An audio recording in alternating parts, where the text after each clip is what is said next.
God says a woman is to be treated as the delicate vessel, protected and covered and guarded and carefully cared for.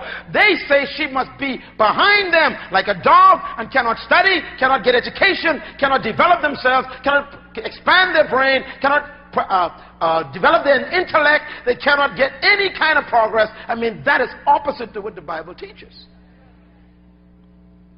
Why is this important? See, because leadership is not dominating people.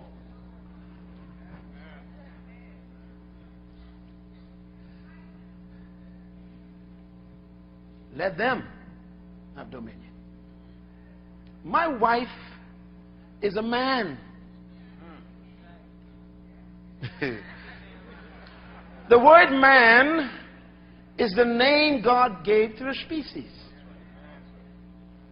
Let me just read something for you, just to seal this thing. Turn to chapter 5. Chapter 5 of Genesis. Interesting chapter. I like this chapter. Verse 1. This is the account of Adam's line. When God created man, he made him in the likeness of God. Verse 2. He created them, male and female, and blessed them. And when they were created, he called them man. I rest my case. Man is the name of the species. So inside of my wife is a man, a spirit that is the same image as mine, same value, same ability.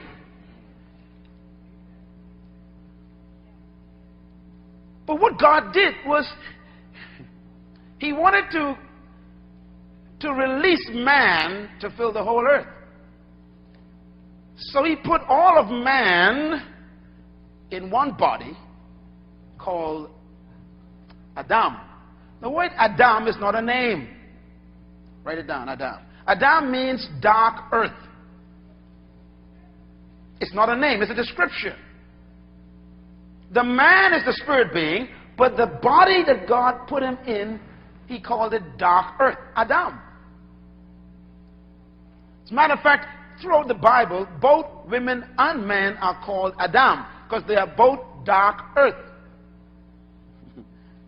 Dark earth is quite logical because the location of the Garden of Eden, as you may have known, scientifically proven so far, is in northern Africa. And the earth there looks something like mine, so like me. Now, and that makes sense scientifically too, because if you put all the colors in the world in one bucket and you stir it, you'll end up with black. So God had to start with black with everybody in it. Is that simple, clear? No racism, just scientific, spiritual fact.